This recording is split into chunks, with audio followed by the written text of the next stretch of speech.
부교육자 때 찬양 인도를 이제 앞에서 하면 담임 목사님의 설교 내용, 찬양 콘티 이런 게 맞아 떨어지면 혼자 은혜 받아요. 아무도 몰라요. 혼자 은혜 받고 장로님들도 그런 얘기를 하셔요. 기도 준비해서 나오셨는데 이제 목사님 설교랑 뭐가 맞거나 성가대 지휘자 하시는 분들도 맞거나 그러면 본인만 은혜를 받거든요. 저는 설교를 써 내려가면서 이런저런 생각 고민을 하다가 오늘 이정원 선생님의 간증의 시간을 또 들으면서 저는 그래도 둘이 맞아서 같이 성령의 인도하심이 있구나 하면서 감사하는 시간이 되었습니다. 인사하도록 하겠습니다. 오늘 예배 자리에 나오신 사랑하는 갈릴리교회 모든 성도님들을 축복하고요. 사랑합니다. 인사하도록 하겠습니다. 잘 오셨습니다. 지난주만 해도 이 자리가 빨리 지나갔으면 좋겠다 했었던 자리인데요. 한 주가 지나갔어요. 이제 서로 이럴 수도 없고 저럴 수도 없는 사이가 됐습니다. 축하드립니다. 양주 갈릴리교회 6월을 보내면서요. 새소리가 정말 예술이에요. 새벽에 기도하고 있으면 이런 고민을 합니다. CD에서 노랫소리에 새소리가 같이 나오나?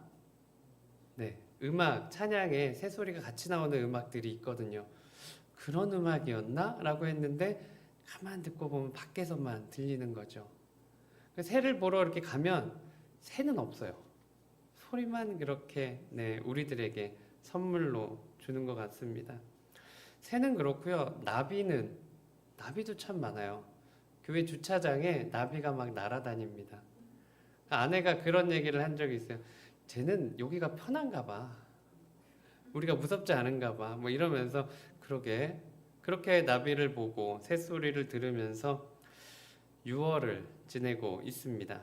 나비 이야기를 하고 나니까 예전에 누에고치에 대한 이야기가 생각이 났습니다. 나비가 되기 위해서는 누에고치에서 나와야 되잖아요. 나비는 먼저 누에 끝에 정말 작은 바늘구멍으로 자신의 몸을 밀어 나온다라고 합니다.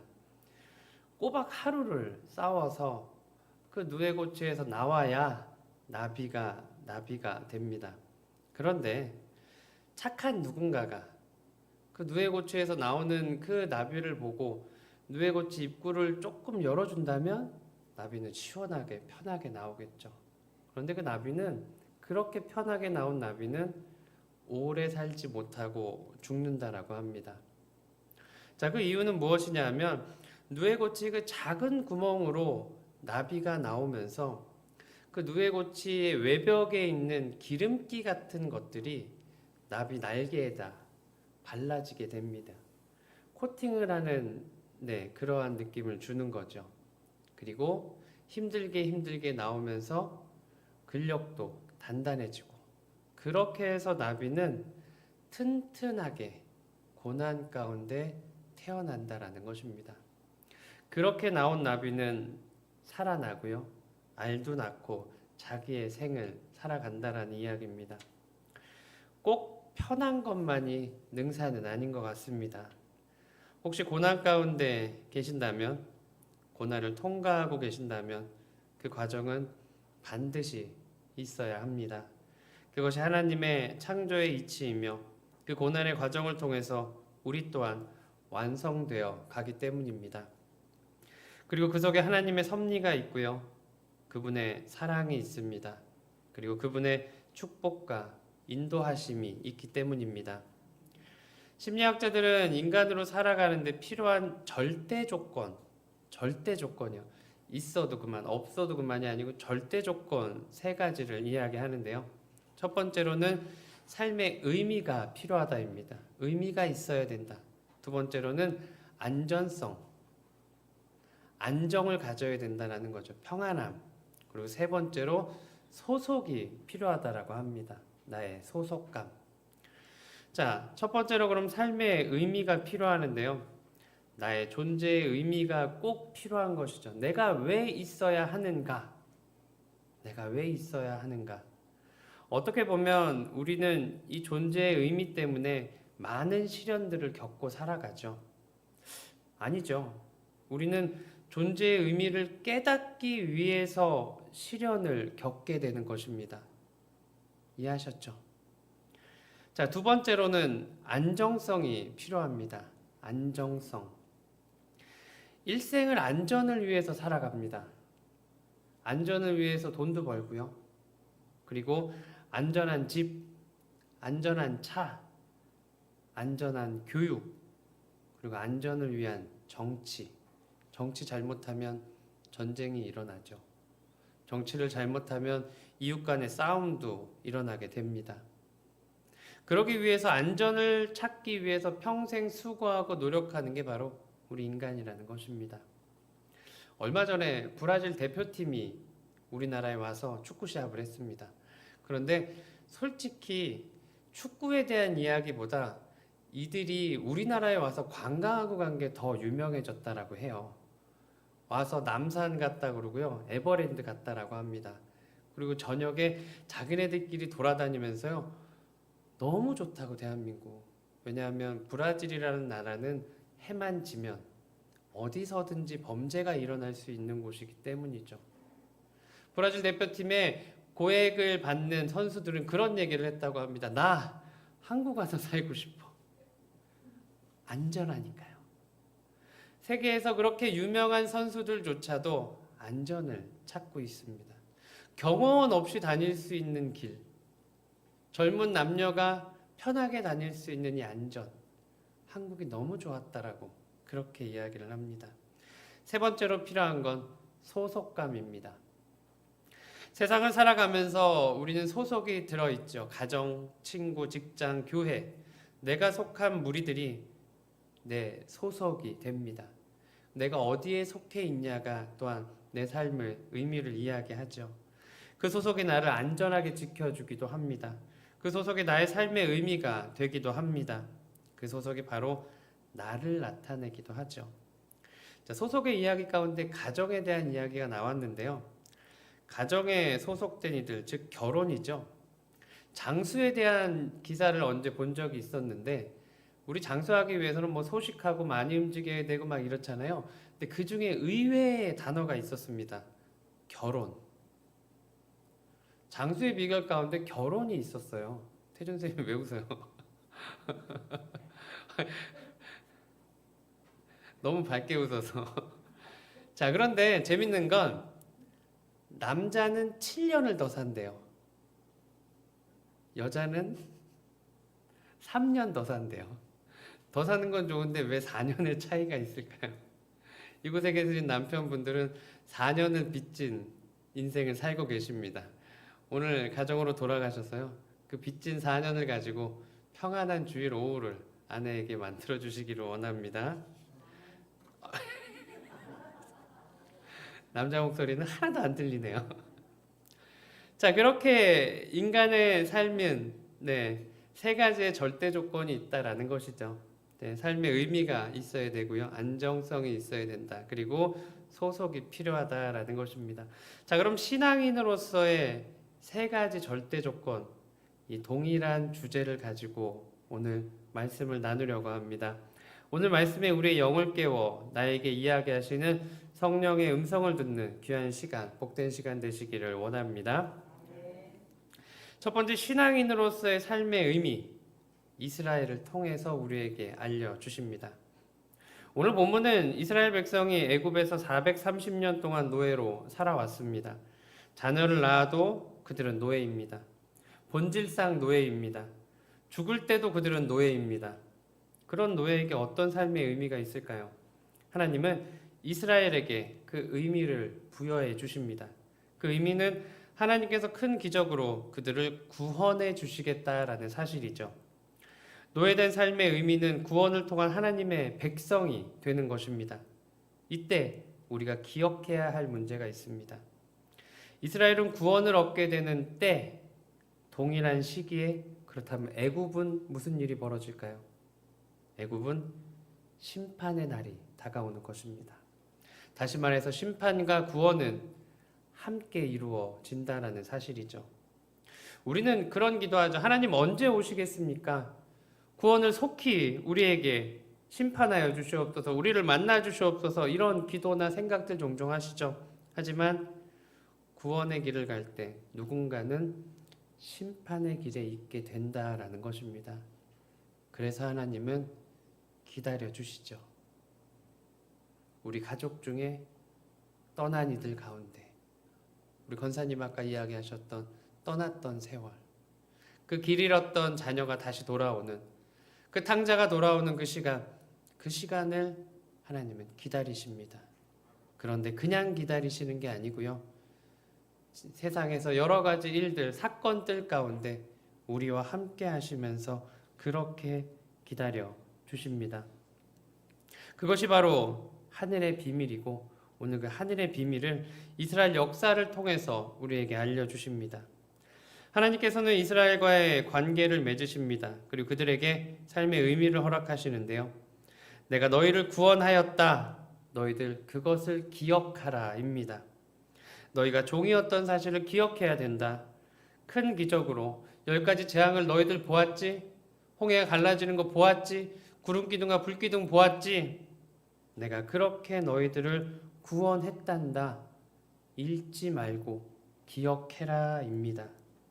그것을 잃어버리는 순간 불평이 나옵니다. 그것을 잃어버리는 순간 원망이 생깁니다. 미움이 생깁니다. 그 결과 하나님의 진노를 사게 됩니다. 사랑하는 갈릴리 교회 성도님들, 여러분들의 삶의 의미는 무엇입니까? 하나님께서는 우리에게 무엇을 기억하기를 원하십니까? 우리가 무엇을 잊었을 때 우리의 입에서 불평과 불만이 흘러나올까요? 그리스도 안에서 삶의 의미를 기억하기를 원합니다. 세상의 어떤 사건이나 환경 속에서 종으로 살았던 우리들, 무언가에 얽매여 살았던 우리들, 하지만 예수 그리스도를 통해서 우리를 다시 한번 인도해 주십니다. 그 사실을 기억할 때 신앙인으로서의 삶의 의미를 잃지 않는 저와 여러분들 되시기를 원합니다. 두 번째로 안정입니다. 신앙인으로서의 안정. 오늘 본문에서 그리고 신명기 32장 10절에서 12절에 보면 모세의 마지막 설교가 나오는데요. 그때 동일하게 나오는 이야기가 바로 독수리의 이야기입니다. 오늘 독수리의 이야기를 좀 길게 이야기를 할 거예요. 독수리 이야기를 그렇게 많이 하고 많이 우리는 묵상했지만 하나님 주시는 독수리의 의미가 있어서 그 의미를 나누고자 합니다. 독수리는 새 중의 왕입니다. 그 독수리는 안전을 위해서 엄청난 자녀 교육을 시킵니다. 독수리는 힘이 세고 위험이 있습니다. 독수리는 날개를 쫙 펴고 자유롭게 그러면서 당당하게 하늘을 지배하는데요. 자유와 용맹의 아이콘 독수리입니다. 독수리는 쉽게 누구도 건드릴 수가 없습니다. 그 이유는 높은 산, 벼랑 끝에다가 집을 짓습니다. 집을 조그맣게 짓는 게 아니고요. 2, 3m 정도의 집을 짓습니다. 집을 누가 이사해 갈 수도 없을 정도로 2톤이 넘는 어마어마하게 무거운 집을 짓고 살아갑니다. 그곳에 알을 낳고 그곳에서 새끼를 키웁니다. 독수리는 하늘에서 지상으로 내려오면서 사냥할 때 180km의 속도로 내려온다라고 합니다. 180km로 우리 젊은 집사님들 달려보셨나요? 저는 한 번도 못 밟아봤어요. 무서워서. 180km. 그렇게 세게 날아온다고 합니다. 앞에 유리가 있는 것도 아닌데 눈에 얼마나 바람이 많이 들어올까요? 그렇게 내려와서 사냥을 하고요. 하늘에서는 반경 90km를 자신의 영역으로 관리한다라고 합니다.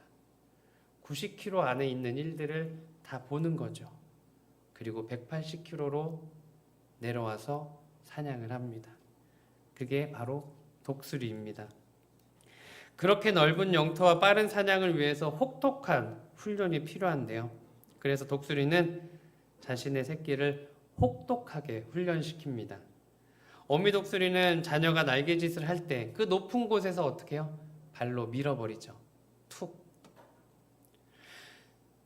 저도 단어를 새끼라고 써놨는데 신경 쓰이네요. 여기서 하려다 보니까 자녀라고 하겠습니다. 그 어린 독수리가 한 번도 날아보지 못했는데 그 연약한 날개로 살아보려고 날개짓을 합니다. 그러다 땅에 거의 떨어질 때쯤 어미 독수리는 그 어린 독수리를 낚아챕니다. 그리고 그 어린 독수리를 자기의 날개 위에 올려놓고 다시 올라가죠. 그리고 무엇을 할까요? 다시 떨어뜨립니다. 그렇게 계속해서 비행 훈련을 시키죠. 어린 독수리가 어미가 밀어서 땅으로 떨어질 때 무슨 생각을 할까요? 내가 날기만 해봐라. 내 다리에 힘만 생겨봐라. 이러면서 떨어졌겠죠. 그렇게 나는 방법을 배웁니다. 독수리의 힘과 능력은 비행에 있기 때문입니다.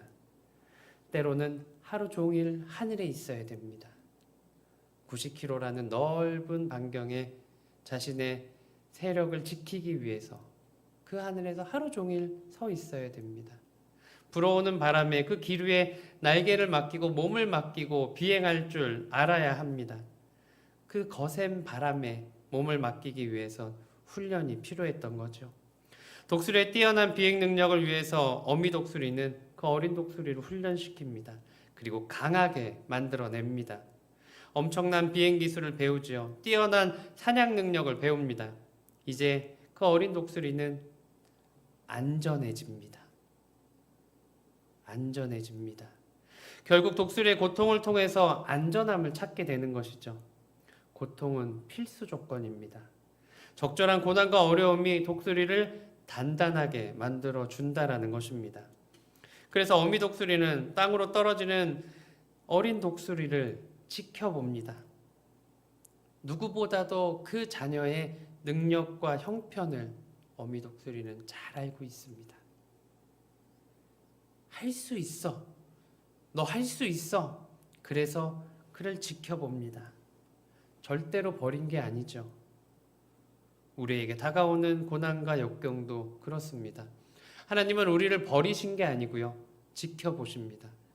누구보다도 우리의 형편을 잘 아십니다. 누구보다도 우리의 수준을 잘 아십니다. 그래서 훈련시켜 주십니다. 우리나라의 역사 가운데에서도 우리 개개인의 사건 속에서도 우리가 견디어낼 수 있는 수준까지 우리를 지켜봐 주십니다. 그리고 그 큰 날개로 우리를 다시 낚아채 주시고요. 높은 곳으로 올려 주십니다. 하나님은 이론적으로 이렇게 해라 저렇게 해라 율법을 가지고 기계적인 순종을 원하시는 게 아니고요. 절절하게 우리를 지켜보시며 우리로 깨닫게 해주십니다. 그것이 하나님의 교육법입니다. 그 사실을 독수리를 통해서 우리에게 알려주시는 것이죠. 반경 90km를 바라볼 수 있도록 180km의 속도로 날아올 수 있도록 벼랑 끝에 2톤의 집을 지을 수 있도록 우리에게 허락해 주신 것입니다. 그것이 어린 독수리에게 안전이기 때문입니다. 그것이 우리에게 안전이기 때문입니다. 지금 하나님은 우리에게 안전을 위한 훈련의 시간을 허락하십니다. 그 안전은 구원이며 장차올 심판의 날이 됩니다. 하나님 앞에 오는 것 어렵죠. 시간을 맞춰서 오는 것 아침마다 힘이 듭니다. 와서 예배를 드리는 것 어렵습니다. 하나님의 뜻을 기다리는 것 새벽에 나오고 예배가 점점 늘어서 수요일도 나오고 이제는 오후 시간에도 그러다 보면 이제는 구역도 뭔가 계속 늘어날 것이고 그 예배를 지켜가는 것 또한 힘들 것입니다. 하지만 그 어려움 가운데 하나님을 선택할 때 우리가 90km를 바라볼 수 있고 180km로 나를 수 있는 그 순간 우리는 안전해집니다. 하나님은 우리를 그렇게 훈련시키십니다. 세 번째로 신앙인으로서의 소속감이 필요합니다. 독립운동가 도산 안창호 선생님은 민족을 사랑한 신앙인이었습니다. 그는 임종 당시 있던 목사님의 손을 잡고 마지막으로 이렇게 이야기했다고 합니다. 목사님, 낙심하지 마세요. 하나 하고 숨이 끊어졌다라고 합니다. 모르긴 몰라도 하나님이 우리 민족을 구해 주실 거예요 라는 이야기를 하지 않았을까 합니다. 자신의 목숨을 걸고 뛰어든 독립운동가는 죽음을 앞두고 마지막까지 민족을 위해 이야기했습니다. 무엇 때문에요? 소속감입니다. 그 소속감이 지금의 나라를 지켜왔으며 버티게 해주었습니다. 우리의 과거를 기억하도록 교육을 통한 민족성을 가르쳐줬으며 국가가 있어야 된다고 끊임없이 다음 세대에게 이야기했습니다. 기억해라. 너희가 종이었던 사실을 기억하라. 너희가 속국이었다는 사실을 기억하라. 대기업 면접 당시 있었던 실화입니다. 면접관이 물어봤어요. 6.25에 대해서 이야기해 주세요. 그러자 누구든지 잘 알고 있는 그 좋은 학교를 다녔던 학생이 면접자가 이렇게 이야기했다라고 합니다. 일본과의 전쟁입니다. 그래서 그 면접관이 기사를 냈어요. 그래서 한참 이슈가 되었던 것입니다. 소속감이란 우리의 과거를 기억하는 것입니다. 과거를 기억하며 지금을 살아야 한다라는 것이죠.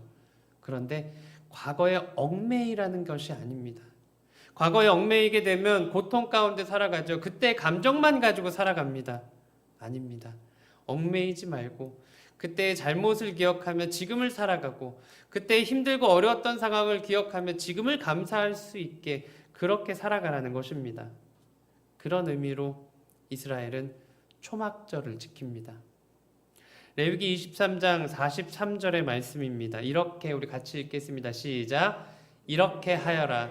너희의 자손이 내가 이스라엘 자손을 이집트 땅에서 인도하여 낼 때 그들을 초막에서 살게 한 것을 알게 될 것이다.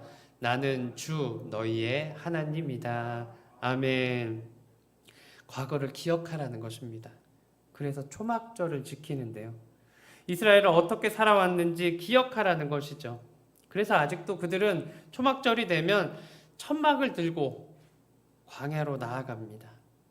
광야에서 하루하루를 살아갑니다. 광야로 갈 수 없다라면 집 앞에 마당에서라도 텐트를 치고 그곳에서 삽니다. 아빠 더워. 왜 여기 있어야 돼? 우리 조상들이 40년 동안 이렇게 살았어. 왜? 그 전에는 430년 종으로 살았어. 진짜 어떻게 근데 이렇게 살 수 있겠어? 하나님이 우리를 지금 이렇게 살아갈 수 있게 해주신 거야. 말로만 역사 공부로만이 아닌 삶으로 기억해 나아갈 수 있도록 하라는 것입니다. 그리고 그렇게 이스라엘 백성들은 초막절을 지켜가며 과거를 기억하고 지금을 감사하며 살아가는 소속감을 갖게 되었다라는 것이죠. 하나님의 권능으로 종살이 하던 이스라엘 백성들을 독수리의 날개로 감싸 주십니다. 그 결과 지금을 살아갈 수 있다는 기억이 민족의 소속감으로 유지시켜 줍니다. 그렇게 신앙을 물려주고요. 그렇게 은혜를 물려줍니다. 과거에 얽매여서 감정에 젖어 사는 어리석은 모습이 아닙니다.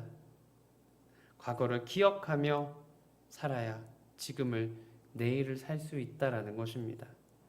처음 가정을 꾸렸던 기억 생각하십니까?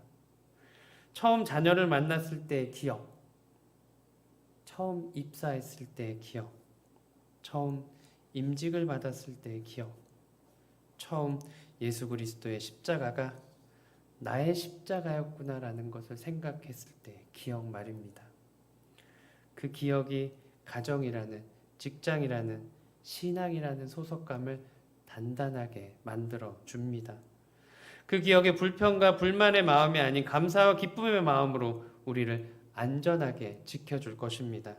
그리고 그 기억이 나의 삶의 의미로 다가올 것입니다. 사랑하는 갈릴리교회 모든 성도님들, 여러분들의 삶의 의미는 무엇입니까? 여러분들은 무엇을 추구하며 안전을 생각하며 살아가십니까? 여러분들이 아끼는 소속은 어디에 있습니까? 오늘 하나님은 시내산에서 모세에게 친히 알려주십니다. 모세야, 그리고 이스라엘아, 내 창조의 의미는 너희들이다. 나는 복음을 통한 구원의 안전을 주고 싶다. 그 이유는 너와 내가 가족이기 때문이다 라는 소속감을 알려주십니다.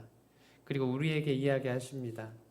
35년 전 이 땅에 세우신 우리 갈릴리 교회가 너의 삶의 의미이자 안전한 하나님의 집이며 내가 속한 하나님의 나라라고 이야기해 주십니다. 이번 한 주간 주님이 허락하신 우리 갈릴리 교회가 삶의 의미가 되기를 원합니다. 주님이 우리에게 허락하신 갈릴리 교회가 우리의 안정이 되기를 원합니다. 주님이 허락하신 이 갈릴리 교회의 소속이 구원의 방주가 되기를 주님의 이름으로 축원합니다. 기도하시겠습니다.